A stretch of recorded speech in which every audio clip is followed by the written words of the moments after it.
Hola, suscríbete a Historias Vitales para no perderte nuevas historias. ¿Alguna vez has tenido la sensación de que algo estaba mal pero no podías entender qué era? He tenido esta sensación durante los últimos 160 kilómetros y me fastidia. Me resulta difícil llamarme paranoico, pero si me enredo en un pensamiento, me resultará difícil dejarlo ir hasta llegar a la verdad. Es tanto bueno como muy malo. Me llamo John Moretti, un hombre casado de 30 años que reside en Plano, un suburbio del norte de Dallas. Actualmente, estoy en la carretera cerca de Oklahoma City después de unas 3 horas de conducción.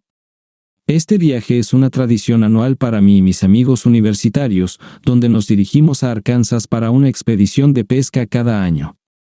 Espero con ansias este viaje con mis hermanos de fraternidad de la Universidad de Oklahoma, Vamos Sooners.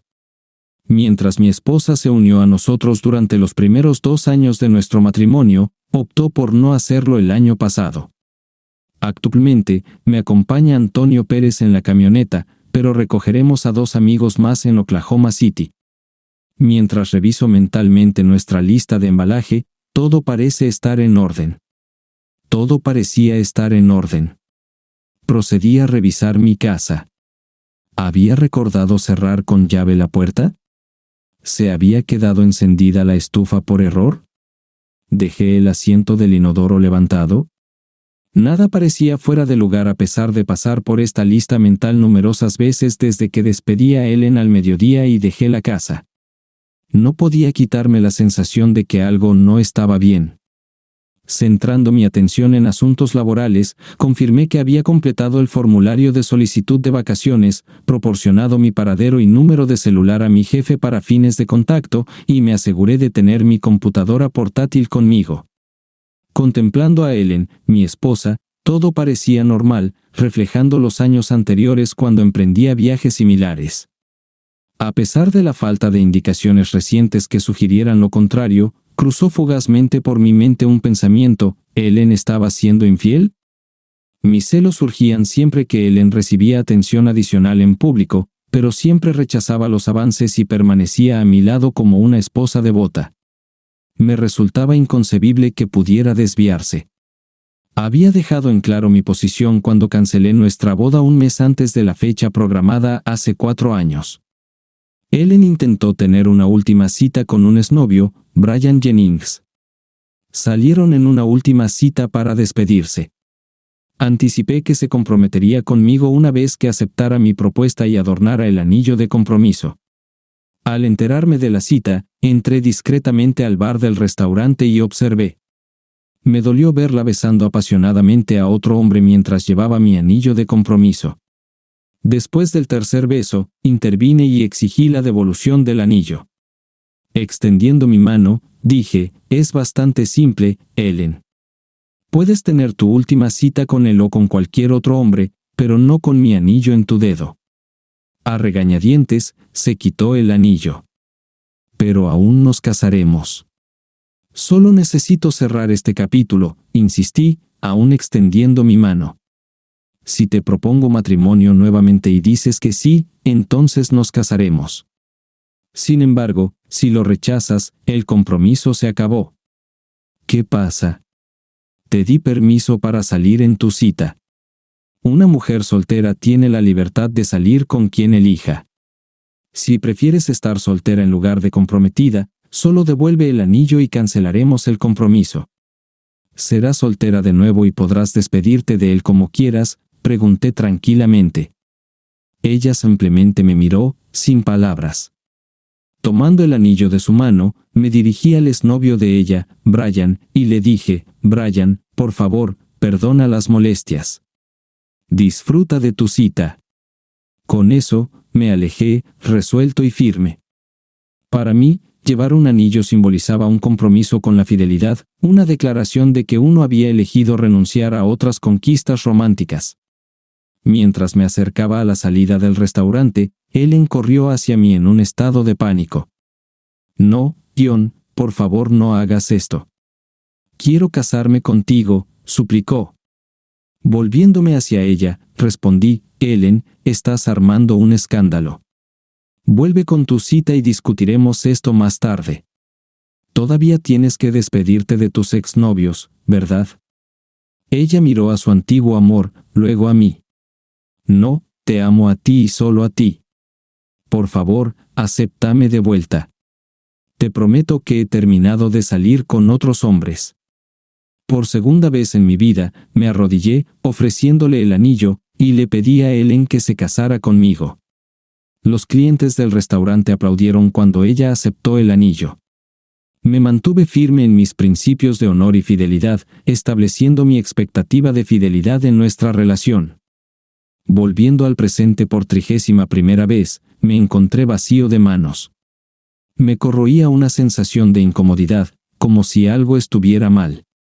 Era una sensación de la que no podía deshacerme.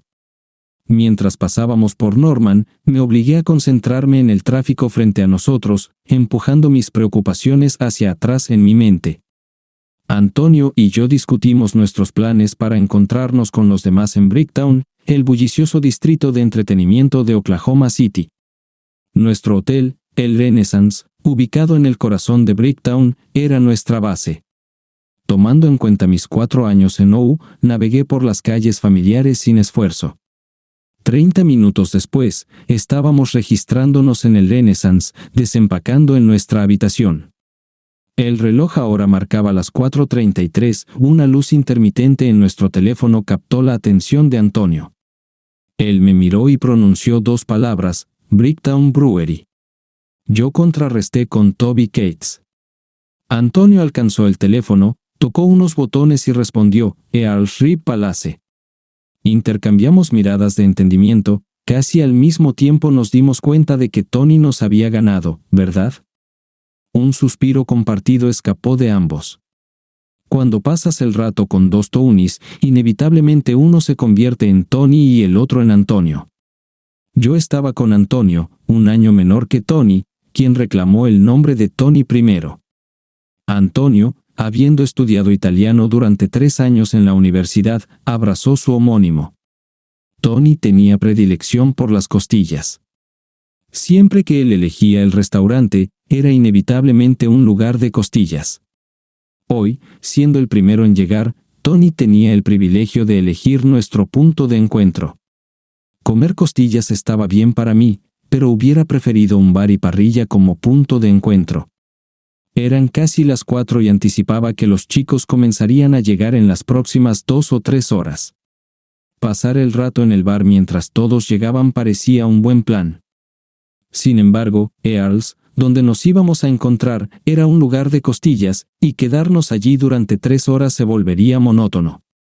Nuestra prioridad era encontrar a Tony en Earl's, convencerlo de cambiar la ubicación. Antonio lanzó su bolsa sobre la cama. ¿Crees que podemos persuadirlo para que cambie de opinión? Yo coloqué mis bolsas junto a mi cama.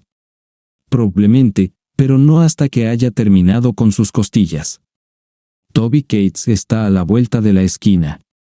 ¿Qué te parece si nos unimos en esto? Antonio estuvo de acuerdo, y nos dirigimos juntos a Earl's. Mientras caminábamos hacia Earl's, me di cuenta. Miré la señal de la calle, Johnny Bench Drive, y entendí. Earl's y Toby Cates estaban ambos en Johnny Bench Drive, lo que me hizo pensar en béisbol. De repente, recordé mi pelota de béisbol y me di cuenta de que había sido manipulada. Cuando alcancé mi equipo de pesca, noté mi pelota de béisbol, orgullosamente firmada por Nolan Ryan. Ese era el problema. No era mi pelota de béisbol de Nolan Ryan, en realidad, era mi pelota de béisbol de Pete Incaviglia que Nolan Ryan había firmado. Era la pelota de jonrón golpeada por Pete durante un juego en el Arlington Stadium en agosto de 1989. No fue lanzada por Ryan, la había atrapado en agosto de 1989 a la edad de 9 años.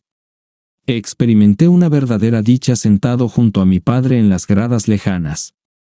Solo éramos 2, mi padre, Parker Moretti, y yo, su pequeño hijo, parado con un guante listo. A pesar del calor sofocante de agosto, que debía haber superado los 100 grados, me negué a quitarme el guante, incluso cuando el sudor goteaba de él. Estaba convencido de que hoy sería el día en que atraparía la pelota, así como creía cada vez que visitábamos el estadio. Aunque a menudo regresaba a casa decepcionado, me aseguraba a mí mismo que simplemente no había intentado lo suficiente. Si solo no hubiera apartado la mirada durante la cuarta entrada, tal vez este hubiera sido mi momento de anotar un gol. Tenía que mantenerme limpio y concentrado en el juego, sabiendo que solo entonces la pelota caería a mi lado. Permanecí enraizado en mi asiento, renunciando a la comida y nunca apartando la mirada del cajón de bateo.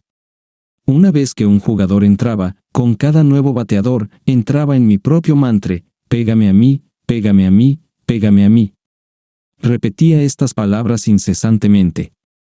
Entonces, en la octava entrada, Pete Incaviglia se acercó al cajón, listo para golpear las cercas como siempre lo hacía. Permítanme presentarles a Pete Incaviglia. En 1986, hizo historia como el 15º jugador en debutar en las grandes ligas sin haber jugado nunca un solo juego en las ligas menores. Esa temporada, estableció récords de jonrones y ponches para su club. Recuerdo vívidamente ver a Pete lanzar 2 pelotas más allá de las gradas del jardín, literalmente sacándolas del parque. Era un bateador formidable y mi héroe personal. Durante este turno al bate en particular, Pete mostró una paciencia poco característica, tomando la delantera en el conteo. No era el Pete que admiraba, que típicamente swingaba agresivamente, sin darse cuenta de la fuerza menguante del lanzador. No podía entender por qué mi héroe no estaba haciendo swings. ¿Cómo podía atrapar una pelota de jonrón si él no swingaba?, me preguntaba. Entonces, con un conteo de 2 bolas y un strike, Pete desató un potente golpe, casi alcanzando el territorio justo. Permitió que pasara otro lanzamiento antes de batear varios más. Con un conteo completo, después del 5º foul, el lanzador cometió un error crítico, sirviendo un slider colgante que Pete martilló directamente en mi guante esperando. Mi paciencia, mi mantra y mi guante de confianza finalmente dieron sus frutos, recompensándome con mi posesión más preciada. Durante el resto del juego, examiné cada detalle de la pelota, memorizando cada costura y marca. Después del juego, mi padre me llevó a la entrada de los jugadores para buscar el autógrafo de Pete. Con ojos suplicantes y solicitudes persistentes, persuadí a un guardia para que preguntara a Pete Incaviglia si firmaría la pelota. Tal vez fue mi determinación inquebrantable o mi expresión suplicante, pero después de una breve espera, un entrenador llevó la pelota al vestuario para ver si Pete accedería. Cuando el entrenador regresó sosteniendo una pelota firmada, la giré en mis manos y rompí a llorar. Esta no es mía. ¿Dónde está mi pelota? ¿La tomaron, pa? Quiero mi pelota. Las lágrimas corrían por mis mejillas, mi barbilla temblaba y, a pesar de que el guardia nos instaba a seguir adelante, me mantuve firme. Mi padre hizo un gesto hacia la firma, insistiendo en que era genuina, pero yo seguía sin estar convencido. Cuando el guardia insistió una vez más, la paciencia de mi padre se agotó y me arrastró lejos de la entrada. Mis piernas cedieron y me derrumbé mientras mi padre me arrastraba. Si tiene manchas de hierba, pa. Manchas de hierba. Esto no puede ser mi pelota. Mi padre se detuvo, se volvió hacia mí, luego hacia el guardia. Con un suspiro, me ayudó a levantarme y me llevó de vuelta a la entrada. Está bien, hijo, hazme creer. Con solo 9 años, pronuncié lo que creo que fue mi mejor discurso. El árbitro se la pasó al lanzador, quien luego lanzó la pelota. Pete la golpeó, y yo la atrapé. Pete Incaviglia mantuvo el conteo lleno, bateando numerosas pelotas. Cada vez que el árbitro reemplazaba la pelota, la que Pete golpeó nunca tocaba el suelo. Pasaba solo entre las manos de los jugadores, sin tocar nunca la hierba. No debería haber manchas de hierba en ella, aunque comencé a divagar. Mi padre reconoció la verdad en mis palabras y me apoyó. Dirigiéndose al guardia, afirmó: él tiene razón. Esa pelota solo se usó una vez, golpeada para un jonrón. La pelota que mi hijo Johnny quiere es la pelota de jonrón que atrapó. No importa si Pete Incaviglia la firmó. quiero que devuelvan la pelota de mi hijo. En ese momento y para siempre, mi padre se convirtió en mi héroe. Estuvo a mi lado, un niño pequeño, contra las objeciones de hombres adultos. Me enseñó la importancia de mantenerme firme en mis creencias, y ese día, él creyó en mí. La noticia llegó al vestuario sobre el niño que notó el cambio de la pelota, y pronto se presentaron 6 pelotas para que yo eligiera.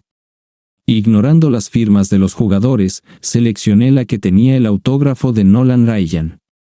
Cuando me preguntaron por qué, detallé las diferencias en la costura y la mancha donde el bate había hecho contacto. Incluso describí los restos del lodo de Lena Blackburn aplicado por el árbitro antes del juego. Lo había clavado, hasta el punto de la marca tenue que revelaba 3 dígitos que identificaban parcialmente el modelo del bate de Pete. Pete había golpeado la pelota perfectamente en el punto dulce, haciendo que las marcas fueran inconfundibles. Con piernas temblorosas, sostuve la pelota contra mi pecho y solté un grito. Mantuve mi mirada fija en mi pelota mientras contaba cada detalle que conocía sobre ella, manipulándola como si fuera una gema preciosa. Debo haber divagado sobre esa pelota durante 5 minutos seguidos. Cuando finalmente levanté la vista, había 6 jugadores vestidos de civil parados alrededor, todos sonriendo hacia mí, incluido Pete Incaviglia. Uno de ellos se volteó hacia Pete y comentó: «Tienes que verificar si la pelota coincide con el bate, Inky». Pa y yo fuimos luego invitados al vestuario, el sagrado santuario del béisbol, donde nos dirigimos al casillero de Pete. Pete sacó el bate que había usado para golpear la pelota y tomó asiento. Efectivamente, el bate tenía manchas donde había conectado con la pelota, y esas manchas coincidían perfectamente.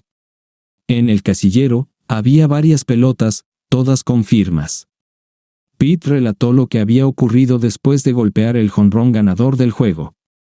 Tenía la intención de distribuir pelotas firmadas a los fanáticos cuando saliera del estadio, reuniendo apresuradamente unas 6 pelotas. Las firmó y las colocó en su casillero antes de dirigirse a la ducha. Mientras se duchaba, llegó el entrenador y, al encontrarlo ocupado, cambió la pelota del jonrón ganador por una de las firmadas, disculpándose por la confusión. Pete luego firmó tanto la pelota como el bate. Las lágrimas llenaron mis ojos cuando me los entregó, y sentí una felicidad pura. Durante bastante tiempo, no tengo recuerdo de ser llevado a casa o acostado. Debo haber dormido con ese bate y pelota durante una semana hasta que mi padre regresó con un soporte para pelotas para conservarlos. Le gustaba contar la historia a sus amigos, y después de un mes, me convenció de dejar de dormir con el bate también. Volviendo al momento presente, este recuerdo permanecerá grabado en mi mente por el resto de mi vida, dándome forma como la persona que soy hoy. Es esencial entender que no fue la pelota de Nolan Ryan la que adquirí, fue el jonrón de Pete Incaviglia. Esa pelota, mi posesión elegida, ocupará para siempre un lugar de orgullo, con la firma de Pete adornando su superficie, no la de Nolan. No podía soportar dejar la pelota en su estado actual, necesitaba que alguien la reconociera y restaurara su condición correcta. Esta realización estaba arraigada en mí, no a través de un pensamiento consciente, sino subconscientemente, mientras alcanzaba mi equipo de pesca.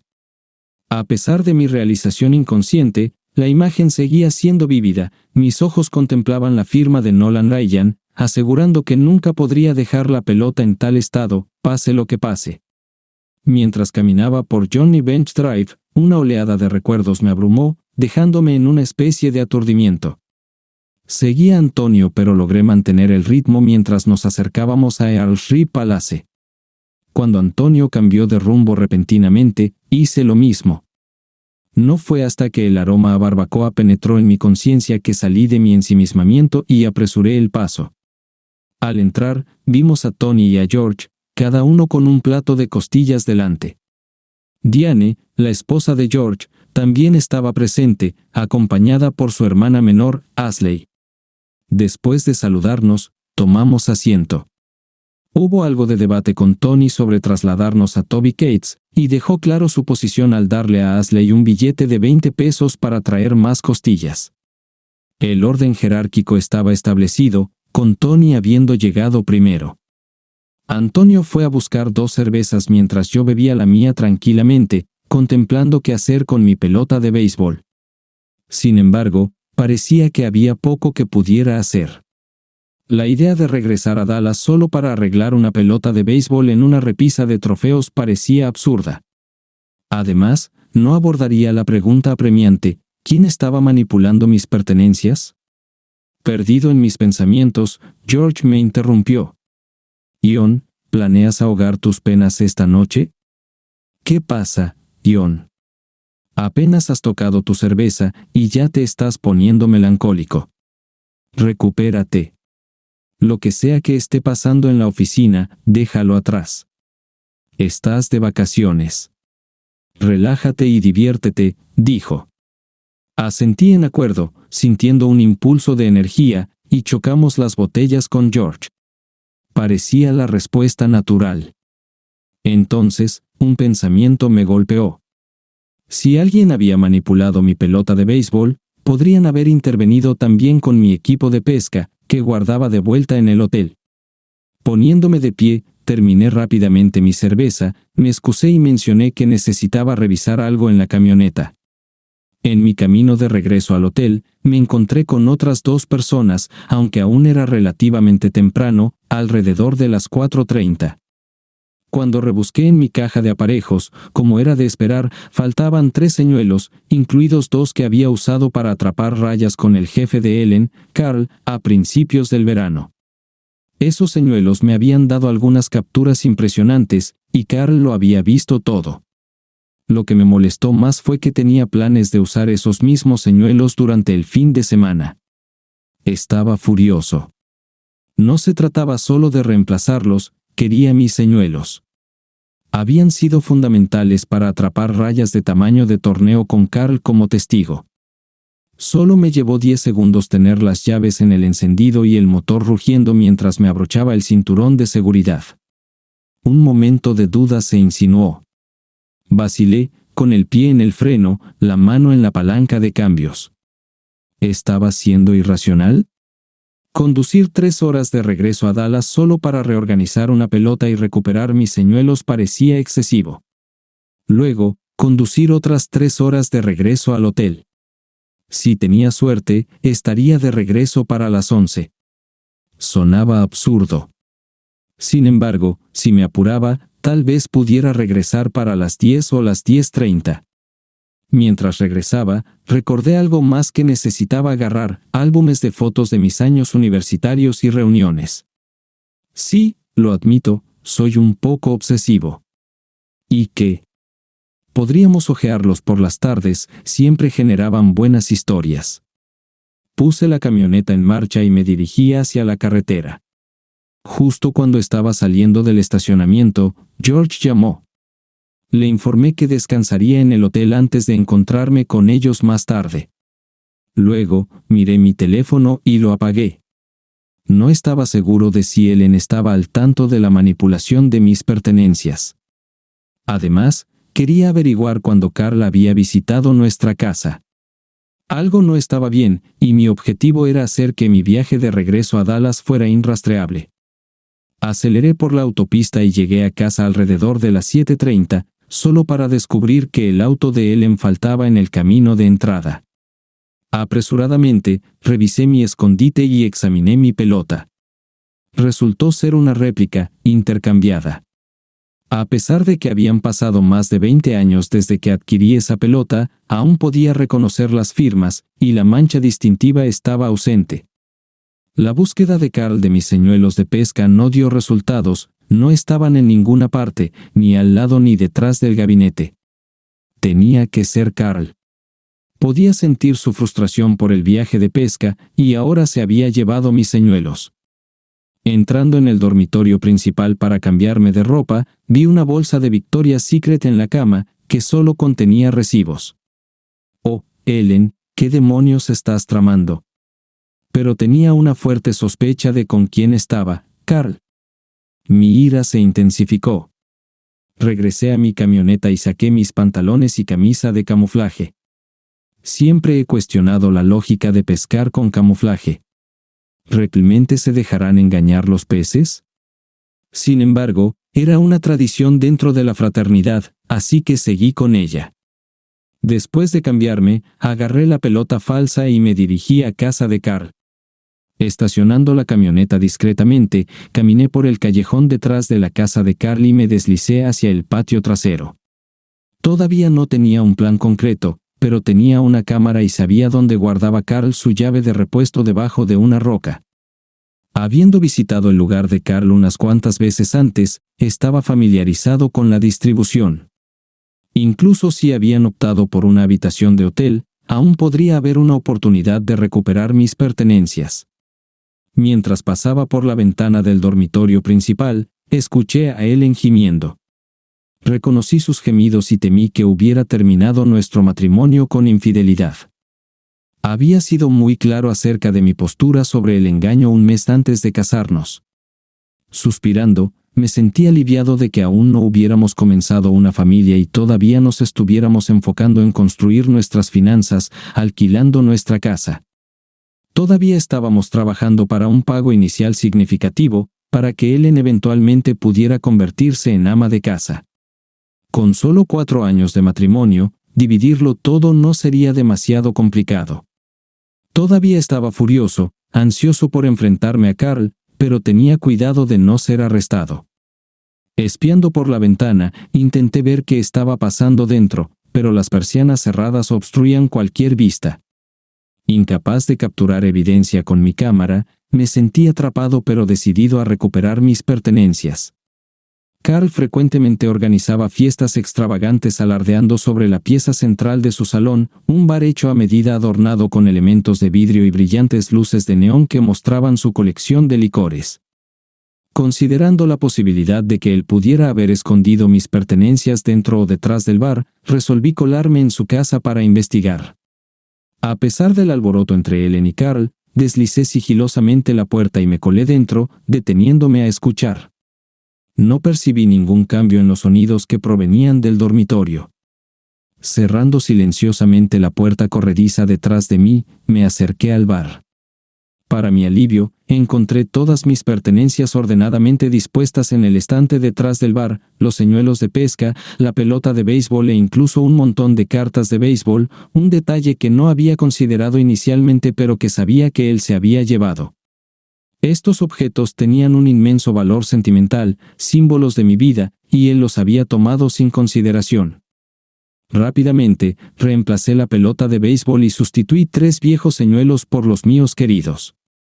En cuanto a las cartas de béisbol, al no tener reemplazos, me las guardé en el bolsillo, lo que me llevó a abrir la puerta con cautela y salir. Justo cuando estaba a punto de cerrarla, escuché el grito sorprendido de Ellen. «Deja eso. ¿Qué crees que estás haciendo?» «Relájate, solo voy a intentar algo diferente», respondió Carl. «No, no lo estás haciendo. Ni siquiera he dejado que John haga eso. Relájate. Seré gentil, y te dará claridad sobre lo que quieres con John. No quiero eso. Escucha, si lo intentas con John, querrá hacerlo de nuevo. Pero conmigo, será nuestro secreto, y John no se dará cuenta. ¿Estás segura de esto? Absolutamente. Solo confía en mí y déjame guiarte. Siguió un momento de silencio. ¿Serás gentil?, preguntó ella. Sí, solo intenta relajarte, aseguró él. Espera, ¿qué es esto? Es vaselina. Ayuda a mantener el lubricante por más tiempo. Pero no puedes usar condones con esto. Es verdad, y no quedarás embarazada. Pero, ¿qué pasa si quedo embarazada? Pero Ellen, no acordamos que te quedarías embarazada de mí, ¿verdad? Bajé la cabeza, admitiendo la derrota. ¿Eso era todo lo que se necesitaba? ¿Qué influencia tenía él sobre ella? A pesar de mis repetidas solicitudes de probar algo nuevo, este tipo logró persuadirla en menos de 30 segundos. Y para colmo, estaban tramando que Ellen tuviera un hijo con él. Toda esperanza de reconciliación desapareció de mi mente.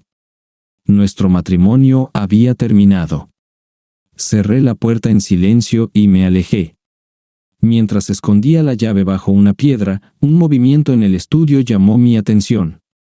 Me escondí detrás de un arbusto, vestido con un uniforme de camuflaje, y observé cómo Carl aparecía en bata, dirigiéndose hacia el bar. El cambio de un interruptor y las luces de neón iluminaron la vitrina de vidrio, proyectando reflejos en las botellas de licor. Él seleccionó un decantador de vidrio plomizo elegante y sirvió 2 tragos. Después de vaciar rápidamente uno, volvió a llenar su vaso y brindó hacia un estante decorado con recuerdos de béisbol, señuelos y cartas, aunque ahora no había cartas. Carl parecía confundido. Antes de continuar con lo que sucedió, es importante señalar que siempre he creído en el karma. Tal vez sea la noción de que el bien triunfa al final, o tal vez esté relacionado con el momento en que atrapé la pelota de béisbol de Pete Incaviglia.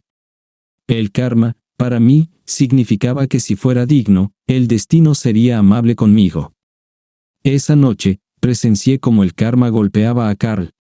En un acceso de ira, golpeó con fuerza el elegante decantador de cristal contra la barra de cristal, rompiendo tanto la parte superior como el decantador en sí. El impacto envió el decantador estrellándose contra las botellas de licor en el estante superior, causando que se rompieran junto con el estante. Posteriormente, los estantes de abajo se derrumbaron como fichas de dominó, causando más daño al romper más botellas y derramar su contenido sobre las luces de neón ubicadas en la base del bar. A medida que el vidrio roto rompía las luces de neón, Carl se encontró envuelto en una repentina bola de fuego. Más tarde supe que Carl había aplicado una cantidad significativa de vaselina a su instrumento. Era obvio que el uso de lubricantes a base de petróleo en un instrumento masculino no se recomendaba en caso de incendio en un bar.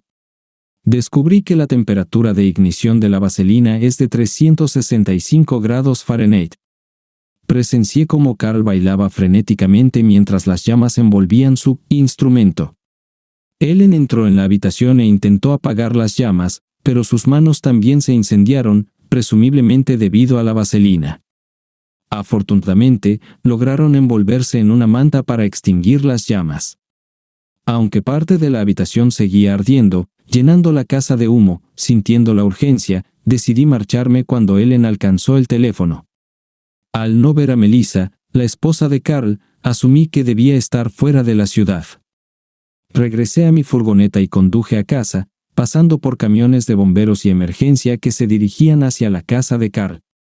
Me imaginé a Carl compartiendo una extraordinaria historia con su esposa, Melissa. Incierto de si alguien me había visto, planeé actuar como si no supiera nada al regresar a Bricktown. Al llegar a casa, descubrí que no podía reemplazar mi pelota en su soporte. En un momento de desesperación, agarré otra pelota y falsifiqué expertamente las firmas, quizás incluso mejor que Carl.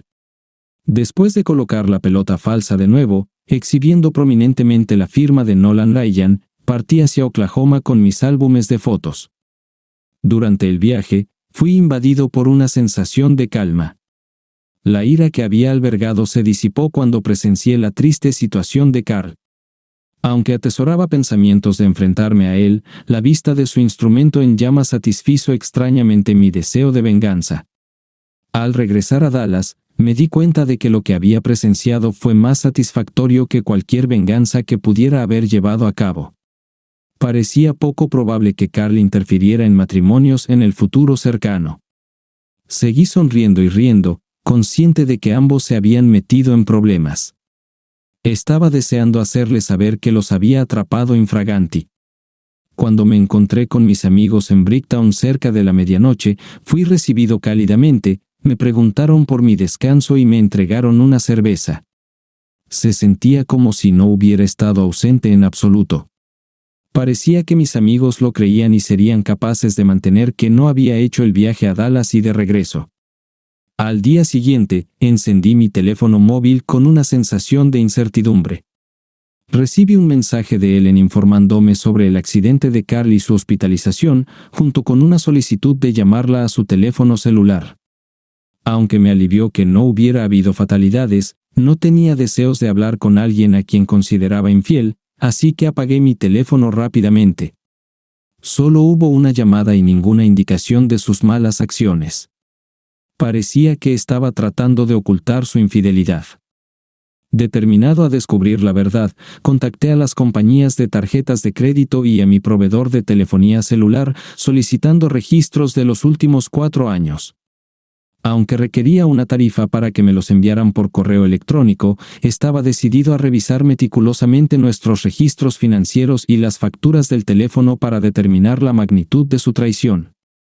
Cuando finalmente organizamos nuestra caravana hacia Arkansas, éramos 24, incluyendo amigos de la fraternidad y sus parejas. Aunque lo pasé bien, puede que haya indulgido excesivamente en el alcohol. George me vigilaba y eventualmente asignó a Ashley, su cuñada, como mi cuidadora. Durante la cena del segundo día, ocupé una mesa solo en el restaurante, absorto en mi computadora portátil. Ashley se acercó y se sentó a mi lado. Ellen fue infiel, ¿verdad? ¿Era tan obvio? No para todos, pero algunas mujeres notan señales sutiles, como un hombre jugando nerviosamente con su anillo de bodas mientras parece tenso. Miré mis manos. Podría ser beneficioso que tengas algo de espacio para procesar tus emociones. Te dejaré solo. Ashley comenzó a irse, aún fijándose en mis manos. Murmuré, por favor, quédate. Ashley vaciló, pareciendo dividida entre querer ayudar y respetar los límites. Eventualmente, volvió y se sentó frente a mí. No tienes que explicar nada. Solo compartamos una comida juntos. Ashley había discernido rápidamente la situación. Se abstuvo de ofrecer alcohol y prestó un oído comprensivo. Conversamos, simplemente conversamos. Mientras cambiaba al té helado, Ashley y yo nos encontramos supervisando al resto del grupo. Todos nos dedicamos a pescar mientras Ashley y yo continuábamos nuestras conversaciones. Incluso nos atrevimos a hacer karaoke una noche. Ver a personas intoxicadas intentar cantar era extrañamente divertido, especialmente estando sobrio. Poco a poco, los otros hombres también comprendieron la realidad de mi matrimonio fallido. Algunos no estaban sorprendidos, mencionando los avances de Ellen hacia ellos. Revisé álbumes de fotos con los chicos, dándome cuenta de que las señales siempre habían estado presentes, simplemente había elegido pasarlas por alto. También recibí los estados de cuenta de nuestras tarjetas de crédito y teléfonos, y al revisarlos, noté algunos patrones recurrentes. Me complació observar que usaba consistentemente mi tarjeta de crédito para comidas durante los viajes de negocios, lo que me permitía cruzar gastos con mis informes. Esto me proporcionaba un registro claro de cada viaje que realizaba. Noté que los gastos en ropa y visitas al salón típicamente ocurrían en los días que viajaba. Aunque mi pareja siempre había afirmado que eran sorpresas para mi regreso, parecía que estaban destinadas a sus amantes en su lugar. Las indiscreciones de Ellen eran bastante evidentes, y aunque inicialmente no busqué evidencia, tropecé con una huella de su infidelidad. Se hizo evidente que Ellen era una tramposa habitual con múltiples aventuras. Para la cuarta noche, había reunido una comprensión integral de la situación, incluyendo perfiles de los amantes de Ellen y los 3 hombres con los que había coqueteado. Ashley llegó y tomó asiento. ¿Qué pasa ahora, As? Giré la computadora portátil para que ambos pudiéramos verla, señalando las 5 fotos en la parte superior de la pantalla. Estos son sus conquistas. Luego señalé las 3 fotos debajo, y estos son los 3 chicos con los que coqueteó en salidas anteriores. ¿Notas algo similar en ellos? Ashley asintió, todos se parecen. Señalé la foto en la esquina inferior, justo como su padre, ¿no crees? Ashley jadeó. ¿No crees? Sacudí la cabeza. No puedo estar seguro. Su padre murió hace 3 años en un accidente automovilístico, pero parece que está atraída por un tipo específico para la intimidad, quizás más allá de su control. Por eso estoy cuestionando nuestro compromiso, pensando en la salud y en la enfermedad, punto. Ashley encontró mi mirada. Ya no puedes confiar en ella, ¿verdad, As? Me traicionó volviendo con Brian Jennings, a pesar de mi postura clara de que terminaría nuestro compromiso. El único cambio fue que ocultó mejor el affair. Si la acepto de nuevo, ella debe confesar todo y buscar ayuda para esta compulsión. De lo contrario, solo mejorará en esconder sus infidelidades. Ion, es tu decisión, pero dudo que encuentres felicidad en este matrimonio de nuevo. Siempre estarás sospechando, y esa desconfianza erosionará la relación. Por eso le daré una oportunidad. Ella necesita estar dispuesta a salvar el matrimonio, lo que significa admitir todo. Cenamos observando a mis amigos avergonzarse. Noté que varias otras personas también habían cambiado al té helado y también disfrutaban del espectáculo. Mientras disfrutábamos del postre, Ashley comenzó a mirarme significativamente. ¿Qué pasa? Tengo crema batida en la cara. Ion, he estado pensando en cuánto estás sufriendo. ¿Te gustaría venir a mi cabaña esta noche? Sacudí la cabeza. No quiero intimidad por lástima. Tampoco quiero eso, Ion. Si eso es lo que voy a obtener, entonces no te preocupes. No quiero que un hombre débil duerma conmigo.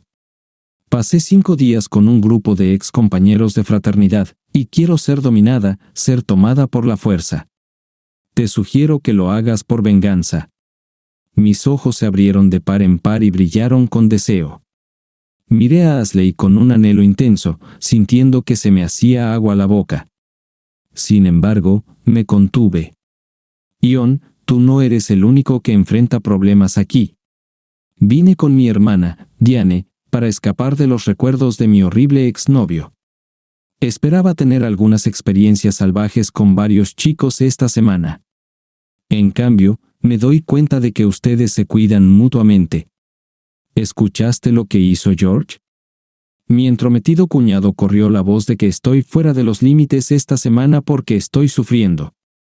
No creo que te haya informado, así que parece que está tratando de arreglarnos. Solo quiero que alguien me ayude a olvidar. Esperaba que varios de ustedes me complacieran esta semana, pero resulta que todos tienen algún maldito código de lealtad. Ion, realmente necesito esto, y creo que tú también. Por tentadora que sea tu oferta, tengo que rechazarla. Ashley hizo una mueca. Maldición, parece que necesitaré otro juego de baterías entonces. En el 5º día de nuestra estadía, recibí un mensaje del complejo turístico donde alquilábamos cabañas. Era de Melissa, la esposa de Carl. Había logrado ubicarme a través de mi lugar de trabajo y expresó el deseo de hablar. Compré una tarjeta de llamadas y me dirigí a un teléfono público. Melissa entonces me reveló todo. Se estaba divorciando de Carl. Ellen había sufrido quemaduras en las manos y había recibido tratamiento por inhalación de humo, pero por lo demás estaba bien. Carl tenía quemaduras en las manos y los genitales, pero se esperaba que se recuperara. Melissa no estaba segura de la extensión de la sensación que tendría una vez que las quemaduras sanaran, pero sobreviviría. Había extraído una confesión de ambos, afirmando que fue un hecho aislado. Melissa solicitó acceso a los registros de tarjetas de crédito y teléfonos celulares, a lo que accedí. Nos pusimos de acuerdo para reunirnos para comparar información antes de enfrentarme a Ellen. Por lo que pude discernir, nadie sabía que había regresado a Dallas.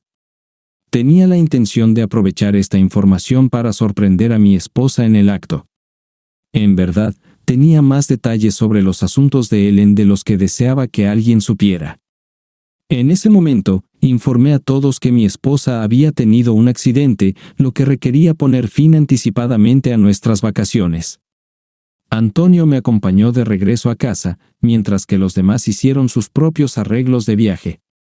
A mi regreso a Dallas, reservé un hotel para los días restantes de mi ausencia. Me puse en contacto con Melissa para comparar gastos, cuestionando la validez de las explicaciones de nuestras parejas. A pesar de escuchar información inquietante al llegar, opté por no divulgarla a Melissa, eligiendo mantener en secreto la duración del asunto. Ya habiendo reconstruido la situación, sabía qué evidencia necesitaba ver Melissa. Al examinarla minuciosamente, descubrimos cargos en la tarjeta de crédito de Ellen anteriores a los de Carl por 1 o 2 días, junto con un aumento en las llamadas telefónicas entre ellos justo antes de los cargos del hotel. Para el final de la semana, tenía a un abogado preparando los papeles de divorcio. Al enfrentarme a Ellen a mi regreso, fingí que no pasaba nada. Ella admitió haber tenido un encuentro de una noche, pero no proporcionó una confesión completa, a pesar de mi insistencia. La instruí a mudarse al dormitorio de invitados y a hacerse pruebas de enfermedades de transmisión sexual. Al inspeccionar una pelota de béisbol, noté que la firma de Peteincaviglia había sido desplazada hacia adelante, indicando el intento de Ellen de ocultar sus acciones. A pesar de sus súplicas de reconciliación durante 3 días, su historia permaneció igual, y yo permanecí firme. Ellen fue servida con los papeles de divorcio en su lugar de trabajo. A pesar de sus intentos de comunicarse, desconecté mi teléfono y abandoné las instalaciones. A su regreso a casa, ella contrató a un abogado y propuso consejería, a la que asistí de mala gana según lo ordenado por el tribunal. Durante la sesión inicial de consejería, escuché nuevamente el relato familiar por parte de ella. Sin embargo, permanecí escéptico y comencé a desafiar su narrativa. A pesar de esto, el consejero tomó el lado de mi esposa, sugiriendo que yo carecía de apertura y era excesivamente crítico. Se me instruyó a no cuestionar ninguna de las afirmaciones de Ellen, sino simplemente a escuchar, lo que me dejó frustrado. El consejero apoyó aún más la perspectiva de mi esposa, acusándome de ser poco razonable, y la sesión concluyó con la sensación de ser injustamente criticado. Me disculpé y solicité expresar mis propios sentimientos en la siguiente sesión. En la sesión siguiente, abordé el tema de la traición, presentando evidencia como los registros de teléfonos celulares de Ellen y los estados de cuenta de nuestras tarjetas de crédito que abarcaban los últimos 2 años. Además, Melissa proporcionó facturas de tarjetas de crédito que indicaban alquileres de habitaciones de motel de Carl, confirmando su aventura que duró más de 18 meses. Tenía varias preguntas, ¿por qué Ellen programaba citas para el cabello y las uñas el día antes de mi ausencia de una semana y no a mi regreso? Si era para mí, ¿por qué Ellen hizo compras en Victoria's Secret antes de mi partida? Durante mi ausencia, ¿por qué Ellen necesitaba repostar su automóvil con más frecuencia que cuando yo estaba en casa? ¿Qué otros recados estaba haciendo? No confronté directamente a Ellen con estas preguntas. En cambio, utilicé estos hechos para establecer la base de mi sentido de traición por parte de Ellen. Cuando Ellen comenzó a disputar mis conclusiones, el consejero replicó sus acciones anteriores conmigo. Me animó a expresarme libremente, lo que significaba que Ellen debía estar receptiva a escuchar acerca de mis sentimientos de traición. Ellen alteró su narrativa, pero esta vez el consejero estuvo de mi lado. Al final de la sesión, el consejero estaba analizando las inconsistencias en la historia revisada de Ellen. Durante la tercera sesión, Ellen ofreció una nueva confesión, afirmando que había contado la verdad completa. Posteriormente, solicité llevar a Brian Jennings a la oficina para la cuarta sesión, lo que visiblemente perturbó a Ellen. Luego, desarrollé el descubrimiento del número de Brian en los registros de su teléfono celular, junto con un patrón de gasto similar al que había observado con Carl. También compartí algunos detalles adicionales. En mis álbumes de fotos, descubrí imágenes de Ellen con su padre, un hombre de 6'1", con ojos azules y cabello castaño claro.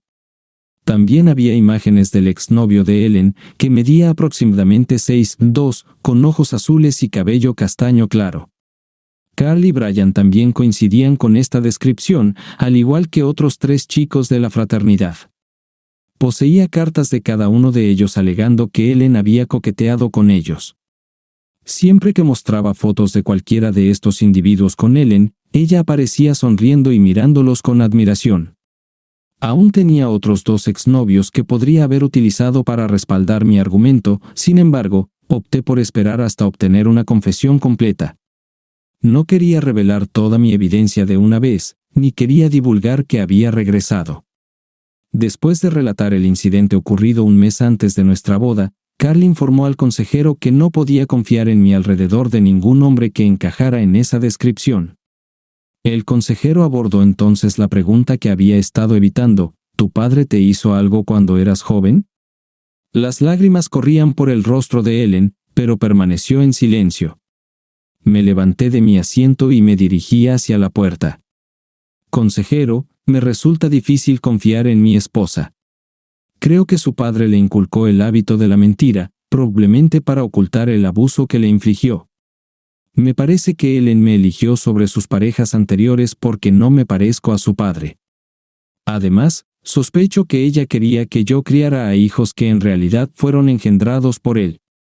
Sospecho que mis rasgos físicos, mi estatura más baja, ojos marrones y cabello oscuro, fueron factores en su toma de decisiones, haciéndole más fácil convencer a su padre de que los niños eran suyos, no míos. Ellen retrocedió, lista para discutir, pero la silencié con un gesto. Estos son mis sentimientos, sin apoyo de evidencia. Sin embargo, representan un profundo pozo de desconfianza que ahora se interpone entre nosotros, una montaña que debemos escalar si nuestro matrimonio ha de sobrevivir. Has ofrecido diferentes versiones de los eventos en nuestras sesiones de consejería y anticipó más hasta que desenterramos la verdad. Consejero, dudo que alguna vez reciba una respuesta sincera de Ellen hasta que confronte su pasado con su padre. Recibirla de vuelta ahora solo le enseñaría a ocultar sus indiscreciones de manera más efectiva. Y si mis sospechas sobre por qué fui elegido son correctas, no quiero tener nada que ver con esta relación nunca más. Ellen evitó mi mirada mientras hablaba. Estas sesiones de consejería solo han ampliado el abismo entre nosotros, el consejero asintió solemnemente. Notificaré al tribunal que la consejería ha sido infructuosa. Después de eso, el divorcio continuó sin oposición. Hasta donde sé, Ellen sigue buscando consejería. 3 meses después, Ashley apareció en mi puerta. Ion, presencié cómo cuidaste de 22 idiotas a pesar de que estaba sufriendo mucho. Esperaba que aceptaras mi oferta de una revancha, pero no lo hiciste. Realmente me molestó, aunque ayudó a sacarme de la cabeza a mi terrible exnovio. Ashley se movió nerviosamente de un pie a otro. Ion, ¿no vas a decir nada? ¿Cómo, maldita sea, estás complicando las cosas? Cálmate, dije suavemente. Tus palabras no tienen mucho sentido. Maldición, no es así, respondió Ashley. Quería involucrarme en cercanía sin sentido para olvidar mi dolor, y tu maldita devoción me hicieron querer salvarme para alguien que realmente se preocupara por mí. Ashley comenzó a sollozar incontrolablemente. Me has mostrado que puedo tener plena confianza en ti. Ellen fue increíblemente tonta al traicionarte. Ahora que estás soltero, creo que acabo de encontrar al hombre que quiero que sea el padre de mis 22 hijos, si estás dispuesto. ¿Me estás proponiendo matrimonio?, pregunté sorprendido. Comencemos con una cita y veamos a dónde nos lleva.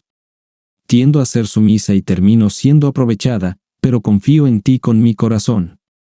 Estaré aquí durante una semana entrevistándome para trabajos durante el día, pero libre todas las noches para explorar tu mundo. Y cuando decidas que soy la indicada para ti, espero que me arrastres fuera de los pies y me reclames en la habitación. Nos casamos en Bricktown en la reunión del año siguiente.